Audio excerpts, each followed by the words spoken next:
Maayong hapon, Negros. Ini ang Digicast Negros 10. Ang nagapanguna nga napulo ka mga balita sa isla sa Negros ang amo ni gadulong sa inyo. Updin niyo kami via Facebook, YouTube, kag sa KCAT Channel 11. Ang sumubatian mo kami live sa 91.1 FMR Bacolod. Kagyari ng top 10 ng mga balita sa Negros, subong nga adlaw. Comelec nagapanugyan sa publiko nga i-check sa local Comelec office kung wala may nagagawa ng record sa precinct finder. Lalaki ginabdak sa Bacolod City, nasapuan nga patay kag nakabaklid sa Himamaylan City. Duha patay, 14 pirason sa matumba ang isa ka van sa highway sang Himamaylan. Mga inugbula nga manok nga wala gipasulod sa Negros Occidental, gingulgulan sa Tag-iya. Kag sa good vibes, sarisa ginhimo nga feeling sa cake. Inatanan sa Digicast Negros 10. Sa number 10,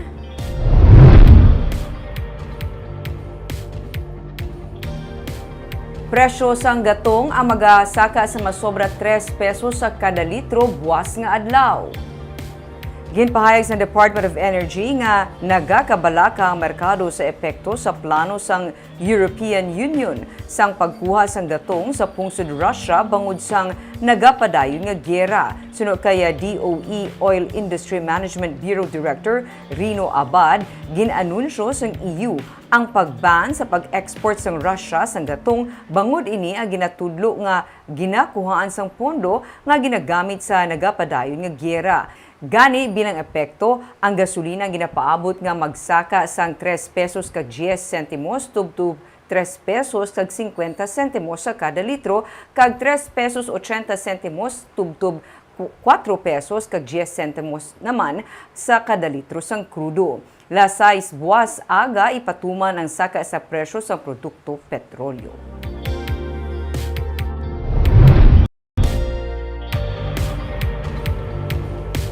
Sa number 9, sa Bacolod City, 4 ka mga COVID-related deaths ang na-record sa bulan sang Abril.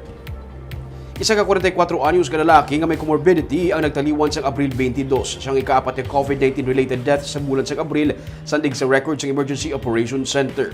Sunod sa kay Dr. Edwin Miraflor, OYC sa City Health Office, fully vaccinated na pasyente ugaling mahimo naghuyang ang iya immune system kontra sa virus bangod man sang hypertension kag diabetes. Paandam sang opisyal sang EOC sa publiko, ilabi na sa mga immunocompromised nga dapat magpa-booster dose kag dapat mangin responsable sa pagsunod sa minimum health protocol kung magtambong sa mga pagtililipon. Nagapanugyan man si Miraflor sa mga may edad na kag may mga ginabatsyag nga balatian nga hindi magpatial sa init, halungan ni kaayong lawas, magtumar sa kinahanglanon nga bulong antes maghalin sa puluyan o kung antes man magtambong sa mga rally kag campaign sortie karon nga nagahilapit na ang adlaw sang piniliay. Halong kita gyapon despite lower aton nga alertable status, despite nami ang aton nga vaccination accomplishment, maghalong kita gyapon, no? Kaga hindi kita manging kampante gid, no? So kung wala pa ta ka pa booster, dugang kita sang boosters. Anay subong na roll out man ang aton nga second booster. Pero ginlimit pa anay sa immune compromised nga mga individuals.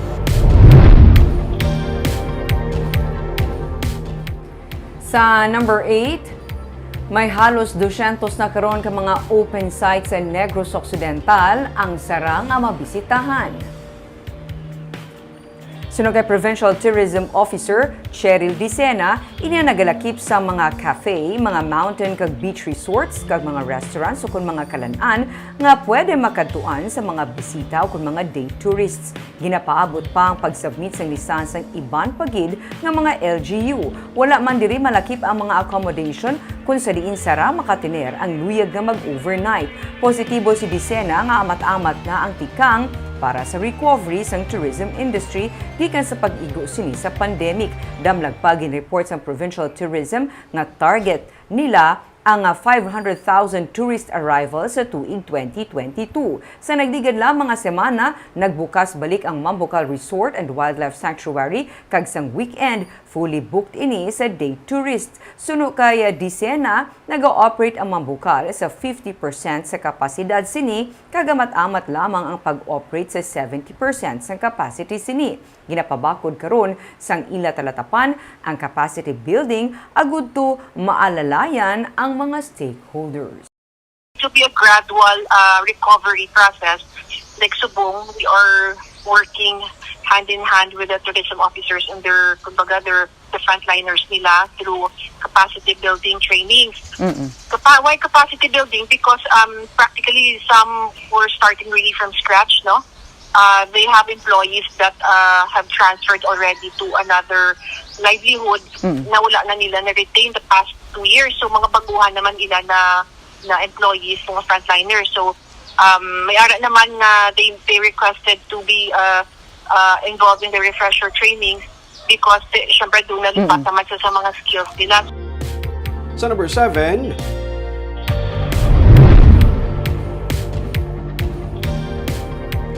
masobra sa 922,000 pesos nga balon sa poultry kag poultry products ang na-intercept sa Provincial Veterinary Office ang nagligad nga semana. Sa April 16 to 22 nga report sa Provincial Veterinary Office, nalakip na diri ang 13,000 heads sang day-old chicks gikan sa Bukidnon nga na-intercept sa checkpoint sa Kabangkalan City. Sunod sa kay Dr. Rinante Dicena, inigin ship back balik sa place of origin. Nalakip man sa report ang confiscate nga mga balot nga gin-hand carry. May 3 man ka mga inugbula nga manok gikan sa Bayawan City sa Negros Oriental nga nagabalor sang 10,000 pesos ang gin-confiscate. Ginaligar nga gingulgulan liog ang mga manok sang tag-iya sini matapos wala gitugutan ang pagsulod sini sa boundary sang Negros Occidental suno sa kay Dicena. Patag ni Dicena, sa executive order wala ginatugutan ang pagsulod sang buhi nga mga manok sa Negros Occidental, pero sarang man maka-ship out o kung makapadala sang buhi nga mga manok pagwa sa probinsya. Ini sa tinutuyo nga mapangapinan ang Negros Occidental kontra bird flu. Sa kagabi lamang sa Bradco Port, may 50 ka mga game cocks o kung inugbulang nga mga manok ang wala gitugutan nga kagin pabalik man sunod sa kay Dicena. 500,000 pesos ang bilis ang among shipment. Bawal na yan eh, tinapunta sa ato ng iyo nga, atong entry, full life, Nagabi di sa man, may tips, di kami nadakpan di sa, pabalik na mo sa Luiso.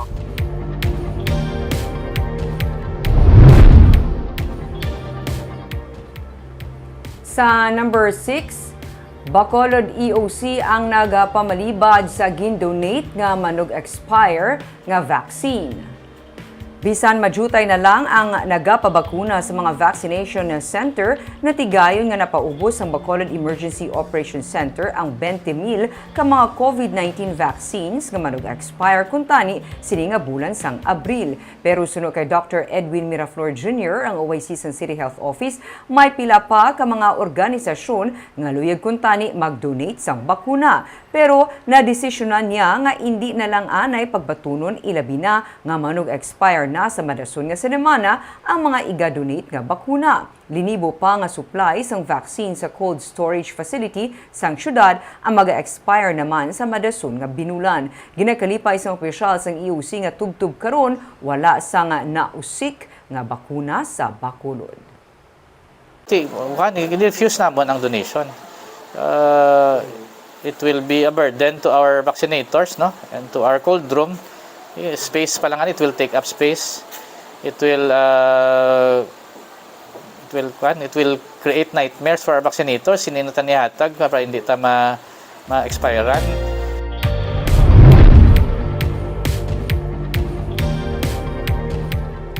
Sa number 5, isa ka residente sa Bacolod City ang ginabdak kag nasapuan na lamang nga patay sa Himamaylan City. Ngalan sa isa ka nagpapili nga kongresista sa 5th District ang naulamid pa.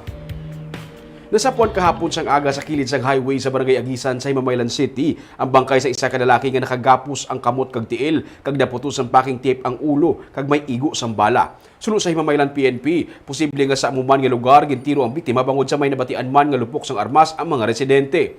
Pagkahapon, nakilalaan ang biktima matapos makig-angot ang iya sini pamilya sa Police Station 4 sa Bacolod City. Ang biktima among 46 anyos nga si Levi Ortega, naging kuha sa mga armado nga lalaki sa ilang balay sa Barangay Estefania sa Bacolod City Sabado sang gabi. Sunod sa kay Major Richie Gohi, hepe sa Police Station 4, nanugid ang menor de edad nga anak sang biktima nga may mga armado nga persona nga nagsulong sa ilang balay kag may ginapangita nga persona sa ilang nga amay. Sa wala may makita, ila ginbitbit si Ortega nga sapuan na lamang patay pagkasunod nga aga. Dugang panigohi, ibulbado man sa transaksyon sa illegal nga droga si Ortega. Nakita man sa tupad sang biktima sang masapuan ini ang isa ka placard nga nagatuhoy sa kay Kap Makoy o kun ang anay punong barangay sa Agisan nga si Anthony Havelosa. Si Havelosa ang nagapadalagan man karon nga congressman sa 5th District. Pero sunod sa kay Captain Romulo Hepilango, Deputy Chief sa Himamaylan PNP, na istorya na sang investigador si Havelosa kag iyagin pahayag nga hindi niya man kilala ang ginpatay nga biktima. Iya lang kilala ang isa sa mga ngalan nga ara sa placard kag hindi niya kilala ang isa pagid ka ngalan nga nasulat man didto. Ginusisa patubtob sa karon sa PNP ang posible motibo sa pagpatay kay Ortega.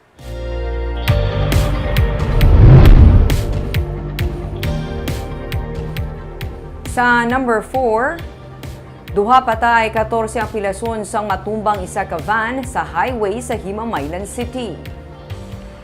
Duha ka persona ang patay samtang 14 ang pilason matapos mabunggo sa railings kag matumba sa dalan ang isa ka van sang Sabado sa highway sa Barangay Talaban sa siyudad sang Himamaylan.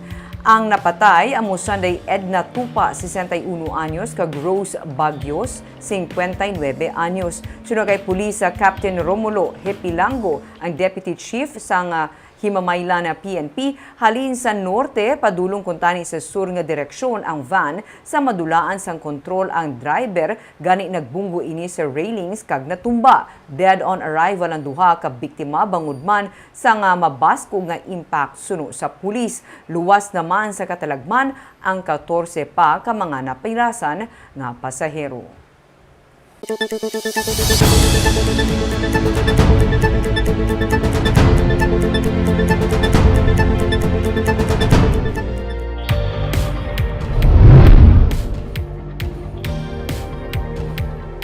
Sa number 3, vote selling isa sa karon sa mga ginabantayan sang COMELEC. Samtang ang PNP nagtalana naman sang CDM unit in kasong may magluntad nga kinagamo sa adlaw sang piniliay. Hindi lang ang kaso sang vote buying ang ginatagaan ng atensyon sa natukod kay Task Force kontra bigay sa Commission on Elections. Sa bulig sang PNP kag Army, ilaman ginabantayan ang kaso sang vote selling. Pandam sang COMELEC sa mga botante, ipaiway ang pagkuha sang litrato sang balota sa mismo adlaw sang piniliay. Samtang gipahayag naman sa pamunuan sa Police Regional Office 6 nga iga-activate nila ang mga PNP Civil Disturbance Management Unit, ilabi na sa mga lugar nga nalakip sa mga areas of concern. Inagud man mapunggan ang mga individual ka grupo nga sarang magtugas ang gamu sa adlaw sang piniliay kag tubtob matapos ang proklamasyon sang kandidato. So we could not file a case with an anonymous complaint. It should be verified. Of course, also with affidavits or evidence and testimony regarding that matter. Creating CDM. Ito yung palanggan natin kung sakasakali may mga problema like what you're asking, kung sakasakali man mayroong gustong pumunta sa kalsada, mayroong gustong mag-rally, may sumugod sa canvassing area, at least nakahanda na tayo ngayon. Sa number 2, kaadlawan ni Vice President Leni Robredo ginsaulog sa mga Negrense supporters.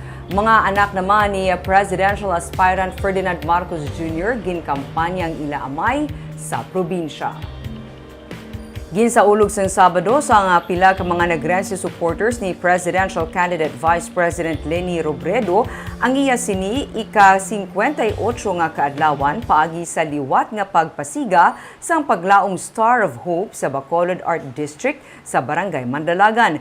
Ginpangunahan sang Negrense artists nga Nanday Charlie Co kag Millie Kilayko ang pagpasiga sang paglaom Star of Hope nga unang nga gindala sa People's Rally ni Robredo sa Bacolod sang Marso. May mga pink cupcakes man kag cotton candy nga ginpanghatag sa mga nagtambong pati na sa mga kabataan. Si Negros Occidental Governor Eugenio Jose Lacson naman ang nagpanguna sa selebrasyon sa University of St. Lasal. Samtang yari man sa probinsya sa Biyernes kag Sabado ang mga anak ni Presidential Candidate Bongbong Marcos nga Sanday Vini kag Simon para kampanyang ilaamay pati na ang running mate sini nga si Sara Duterte. Yara sa 3,500 ang nagtambong sa kampanya sang mag-utod nga Marcos sa Pontevedra, samtang 5,500 naman ang nagupod sa ila kampanya sa Bagos City.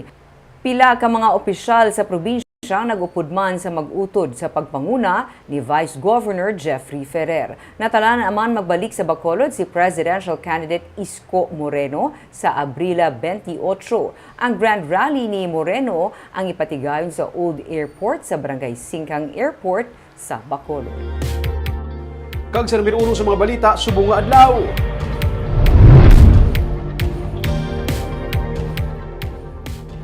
Commission on Elections nagapanugyan sa publiko nga kumpletohon ang detalye nga ginabutang sa online precinct finder. Inapatag ni Negros Occidental Acting Election Supervisor Roberto Salazar sa tunga sang feedback nga inanabaton nga mayara sang resulta nga no record o kun not found sa ilang pag-login.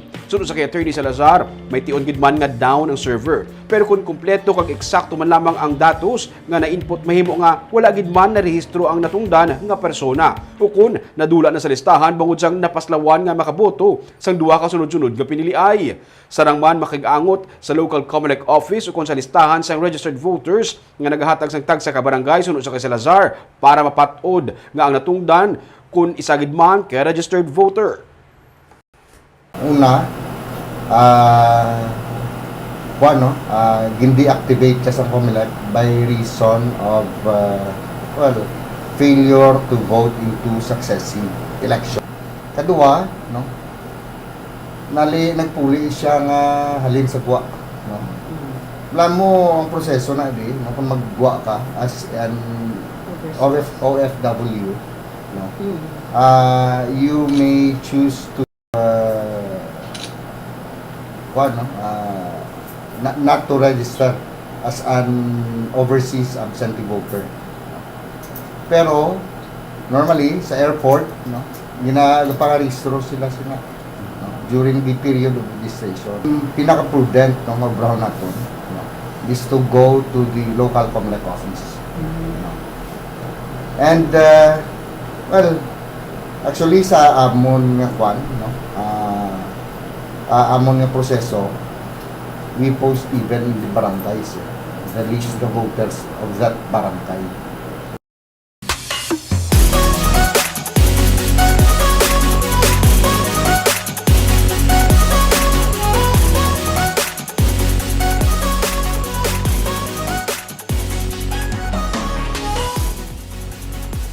Sa Good Vibes, nakahibalo-bala ka mo nga ang sarisa o kung datilis para sa iban ang pwede mahimo nga cake? Tawag sini sarisa shortcake. Paano? Hibaluon sa report ni Romeo Subaldo. May makita kita bisan diin lang ang mga puno sang sarisa, datilis o kun aratilis. Kag masami, ginakuha ta lang ang bunga kag ginatimo. Pero pwede inigali mahimo nga ingredient sa cake. Ang proseso sa paghimo, ginpakita ni Chef Mayceline Pandespina resultay sa Tilaw, isa ka cooking demo nga kabayad sang kinalipay sa Isabela 2022. Ang mga natipon nga sarisa, ginpainit sa kalaha ag ginbutangan sang brown sugar, tubtub nga mag-caramelize ang kalamay. Prepare siya with sugar, no water. Okay. Then ginag-add on kasang acid like lemon, calamansi, or vinegar. Parang ma-preserve siya. Ginbutangan sang lemon juice. Sa nag-caramelize na ang tanan, gin-set aside na ang syrup. Gin-apply na ang confit sa cake para hindi mag-dry. So, ginabutangan natin sa sarisa confit yung ato ng cake para ma-absorb niya ang flavor. Para hindi siya dry. Nalingaw mga pumuluyo samtang nagalantaw. Kaya wala sila makahibalo nga pwede gali ibutang sa cake ang sarisa. Kaya raman to sarisa sa inyo, mga lugar? Damo? Pwede kita magamit ganito? Kabalo na ka muna ang ginagamit sa pagluto? Ice candy. Ice candy? Agugo mo ng ice candy? Sarisa ka kakahoy sa balay nyo? Niyara yung damo. Siya brown mo na, tapos ni? Basit pala ako, mas namin hindi ko malipatan mga ayoko bala ko mayara ka mo, ano ni gani, mojol. Mojol. Gin-frostingan, ginbutangan siyang isa pagig ka-layer. Gin-applyan siyang toppings kag frosting. Nahumana ang sarisa shortcake. Sunod sa kay Francis Ryan Pabianya, katapos ang Local Culture and Arts Council sang Banwa, luyag nila nga mag-share sang recipe nga ang main ingredient makita lang bisan diin sa Banwa. Concept sa matangkis nga yung matangkis nga tao, may matangkis nga vegetable flavor sa mga diri sa Banwa sa Isabela. So, we try something sweet, something nga daw hindi man kalipatan, makita talang sa diri mismo sa Banwa sa Isabela. Siyempre, hindi kompleto kung hindi matilawan ang sabor sang sarisa shortcake. May maswerte nga birthday boy nga una nakatilaw upod ang alkalde sang Banwa nga si Mayor Irene Montilla.